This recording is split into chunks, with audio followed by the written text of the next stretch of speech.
Hello there, time now for Back Pages tonight here on Sky Sports News, bringing you a first look at the sports stories in the morning's newspapers.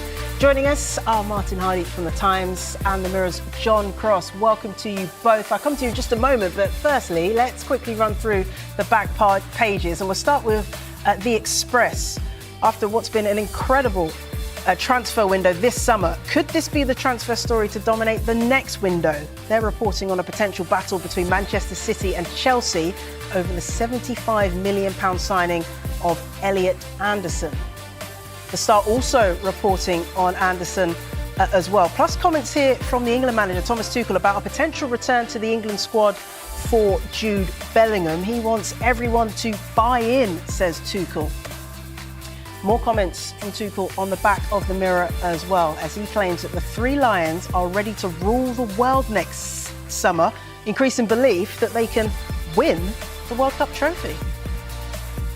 And in The Guardian, Harry Kane shares the belief that he is using his Qatar penalty pain as fuel. Plus, they report on India being chosen as host for the 2030 Commonwealth Games and how they could use that as a springboard for a 2036 Olympics bid. Yeah, so let's talk Elliot Anderson then, and we'll go back to the back page there of The Express. And just for anyone that might have missed this story so far, it's a story here by Jeremy Cross saying that Manchester City are plotting a £75 million raid on Nottingham Forest for the rising star Elliot Anderson, but they could face competition from their Premier League rivals Chelsea as well. Martin, what do we make of this? He's clearly very highly sought of after the kind of seasons he's had in the last couple of years. Yeah, I've watched Elliot Anderson for the best part of a decade now, and his kind of rise is not a big surprise in the northeast. Perhaps how quickly it has come for England. Maybe we're talking 4 games ago it was his debut, and here we are. We're linking him with every club in England, and he's going to be an essential part of what we are now predicting is going to be this World Cup winning England team. So things move very fast. What you see with him though is this really talented player. Newcastle were devastated to have to sell him last June rather, to Nottingham Forest because of PPR problems. What has emerged since is that this is a player who can play the holding role. He can play a 10. He can play out wide. He has this versatility which Eddie Howe is particularly keen on. And now there's something that Thomas Tuchel is kind of moulding this English team around, if you like. He gives him the debut, drops him into that holding role. I've seen the comments before the last game where he was saying this is a tough midfielder. You don't want to fight with him. I did a big interview with Elliot for The Times about 12 months ago, and he said then that, I don't think I can swear on television, but he had 2 older brothers who'd kick the what out of him every week, which helps to make him this. He's got a real fire inside of him. Talk to Eddie Howe, he'll tell you how he can play in tight little spaces. I think it was 120 touches in the game last night. And there's been a search for chemistry, which Gareth Southgate mentioned when Calvin Phillips was taking out the team. What you are watching now is that bond with Declan Rice. They trust each other. They look for each other. He's given a bit more freedom to Declan Rice to push forward and use that energy. And at the minute, he's shielding his back four. What I was trying to be slightly sarcastic there, we have to be a little bit careful not to go too far, too fast on Elliot.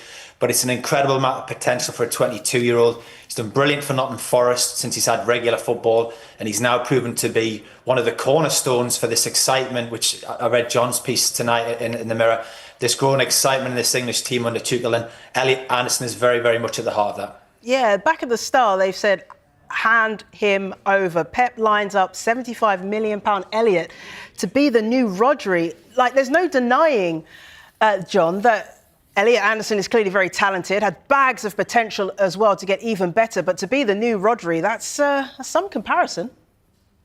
Yeah, some comparison and some pressure on his shoulders, Jess, isn't it? to be emulate and sort of kind of fill in for a Ballon d'Or winners. So yeah, no pressure there, Elliot, at all. But look, I do think his rise has been fantastic. I do think that City have missed Rodri so much, haven't they? It was so obvious last season that when you lose to injury one of the best players in the world, then it's going to have massive consequences. They've clearly tried to get Nico Gonzalez to plug that gap. It's had mixed results, I would say, because I just think it's very, very difficult to kind of come in and sort of kind of, plug that gap for Rodri. And, Rodri's such a big miss. I was at Brentford a couple of weeks ago and he pulled up with a hamstring then. So it's taking him a time to come back.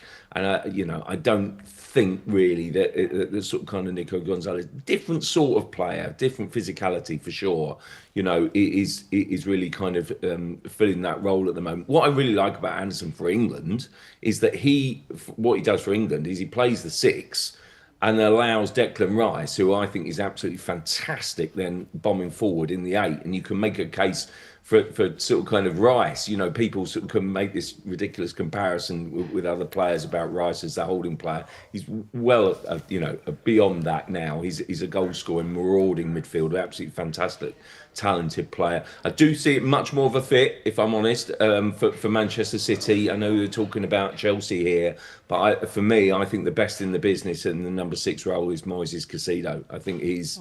the way he's evolved and developed has made Chelsea such a force, and basically you wouldn't want to go and replace him. And I think that basically Anderson, up against that sort of competition, as well as he's done for England, I do think Caicedo is almost the kind of the sort of kind of the one that you want as your 6 really in sort of in the mix really. I know Anderson is adaptable, but I think he's certainly been at his best for England in the 6 role because it allows Rice. But a real success story in the last, say, kind of 3 or 4 games for England for sure. Yeah, Anderson's talent for England undeniable in that last game in particular. And perhaps he was one to profit off the fact that Jude Bellingham was absent from this current camp.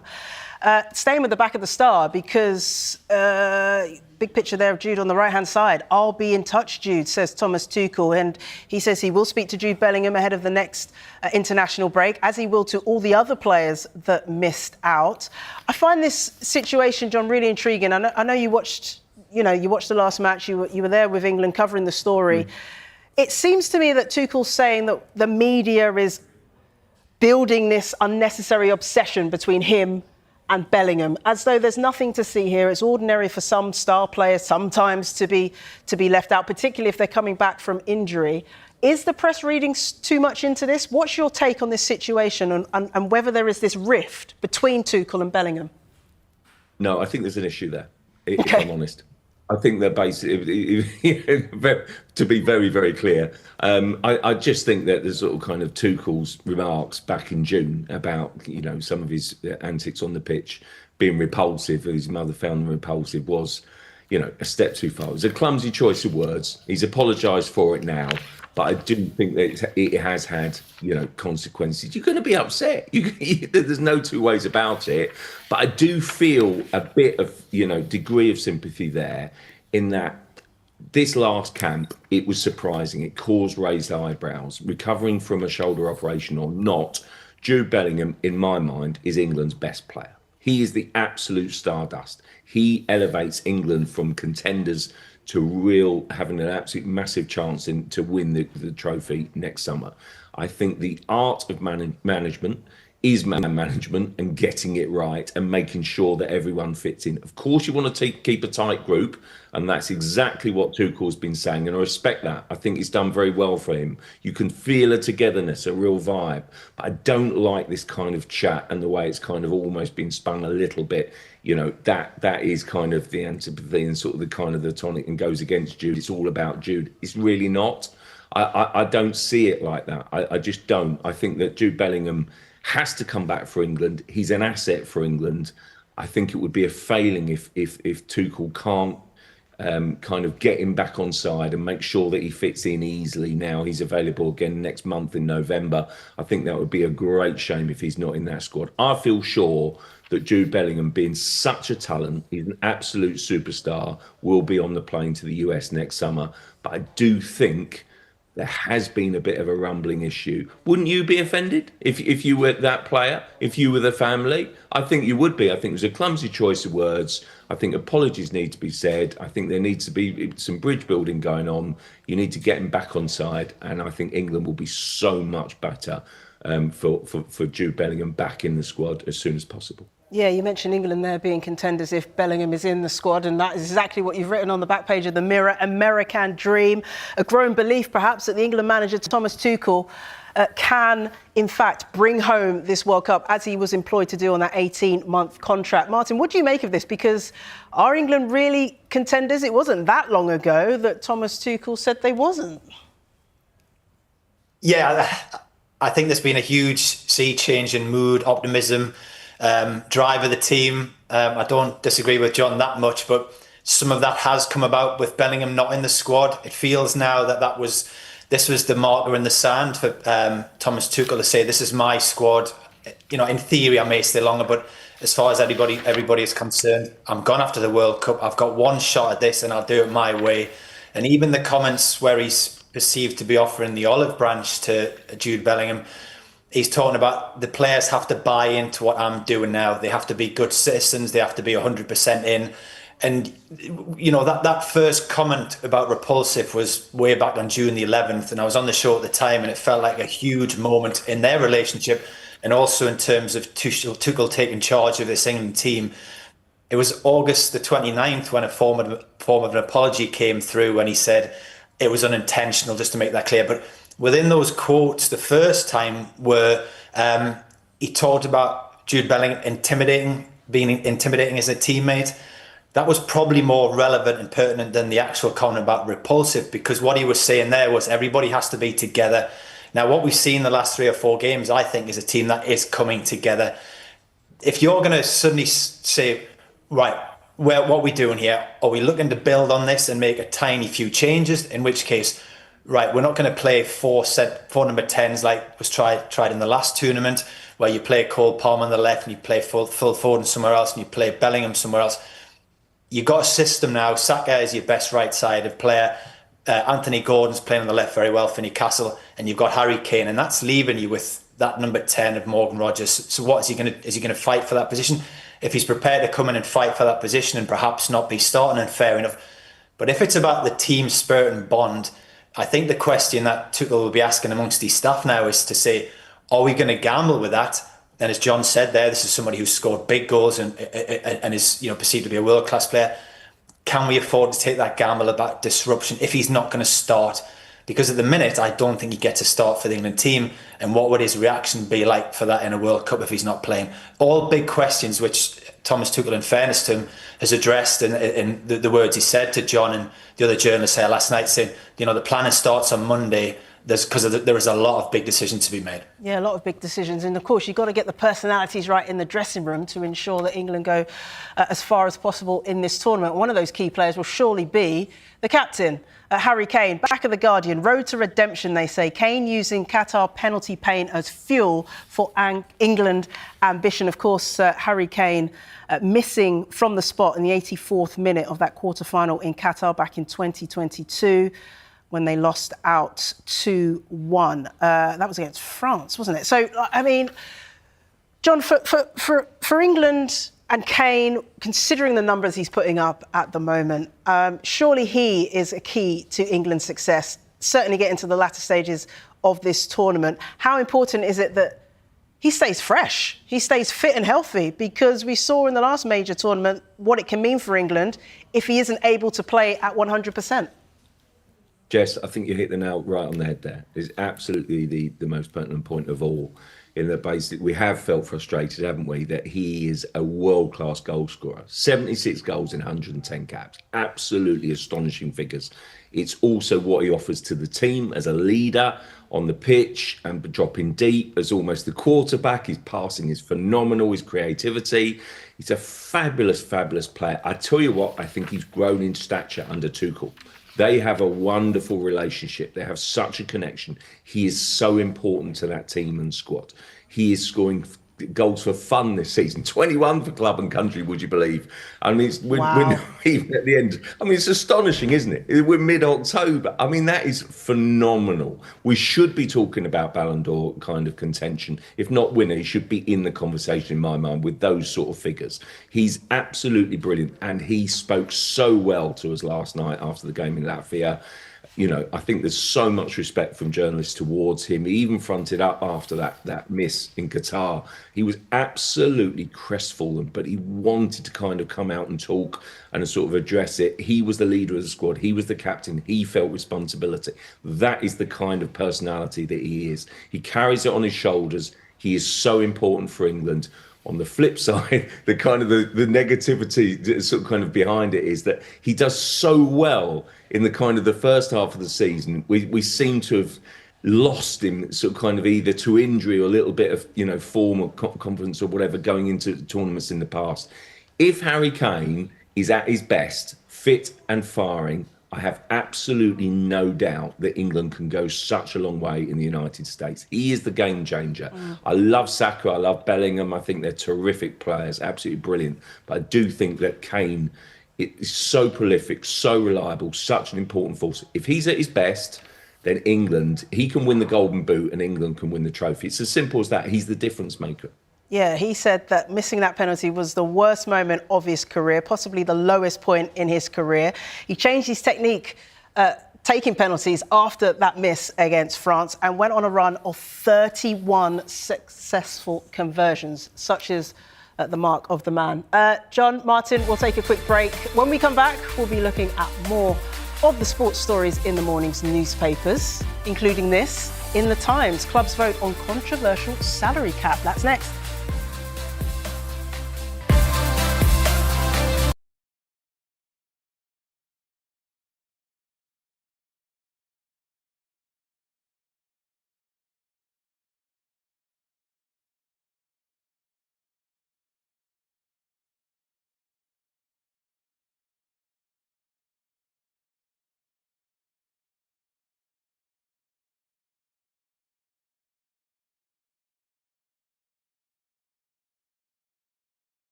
Hello again, you're watching Back Pages tonight. Welcome back to Martin and John, still with me. Let's go to the back page of the Times and talk salary caps, because you'll see the headline here from Matt Lawton even. Clubs vote on controversial salary cap. I'll just read the first paragraph because this can be a bit convoluted. So the Premier League could agree to what some opponents view as a salary cap as early as next month, with a vote on anchoring scheduled for the November shareholders meeting, despite concerns from several clubs. John, what do you make of all this? And do you feel like this has a realistic chance of passing? Well, it does really, simply because in previous times it sounded as if 16 were in favour. The two Manchester clubs and Aston Villa, plus Chelsea abstaining, were the naysayers. But so further talks and kind of exploring this kind of solution and this formula. PSR has taken such a battering. There's so many voices against it. Some clubs like it. Even the Brighton, chairman and owner Tony Bloom spoke out in support of it this week. So let's not kid ourselves here. He was making the point. Listen, PSR is perfectly fine. If you run your club well, you won't have an issue. But then basically, it's not a perfect solution. It doesn't please absolutely everybody, even the fans. It's to be amongst the kind of the fans' kind of sayings and parlance now, and sort of kind of natural language is bizarre because it has made such an impact. And I think it's too much, in my view, to be honest. So I do think they need to find a solution. But I do wonder about this really, and obviously the Manchester clubs, have issues about it. But honestly, we do need to find a solution, a happy medium somewhere, because some of the clubs that are being penalised, that want to kind of rise and are doing really well, I have a bit of an issue about sort of kind of Aston Villa. I think they've done brilliantly in recent seasons to kind of really be on that path. I know that, you say they've spent a lot of money, but they have progressed very quickly. Why are kind of Newcastle being forced to kind of sell players like Elliot Anderson? Because it was a PSR sale. It doesn't feel right to me. And so basically, I do think you have to find a sort of kind of middle ground and a solution. And I do think, I'm not sure that if you put all the sums together with anchoring, it really adds up and is the ideal solution on that. Okay, Martin, what do you think? Is this a ready alternative for PSR? And could it put Premier League clubs at a disadvantage? A form of PSR is now in the Premier League and it's in Europe, so that's not going to there is always going to be something there now. So the idea that, say for example, Newcastle are just going to get full access to Saudi Arabia's public investment funds finance money doesn't exist. Okay, Matt Lawton in the Times has said the proposals would limit the spending on wages and transfers to 5 times the amount paid by the Premier League in prize money fund and broadcast revenue to the club who finishes bottom. So 23-24, that's Sheffield United, who were 20th, received £109 million, and that would allow you £550 million to spend. Sorry, have in terms of your turnover, and rather than the current system, if you can have a loss of £105 million over 3 years. It's interesting. Obviously, we're in the northeast. It annoys Newcastle fans greatly because they would like to spend a lot more. And as John's correctly said, Aston Villa are another one where if these clubs miss out on that top 5 finish, they have a really, really punishing 12 months to follow. So Newcastle went 3 transfer windows without a major spend.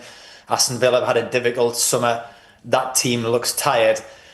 At the same time, I think Manchester City have won 6 of the last 8 Premier Leagues and have won 4 on the trot, which has never been done in English football ever before.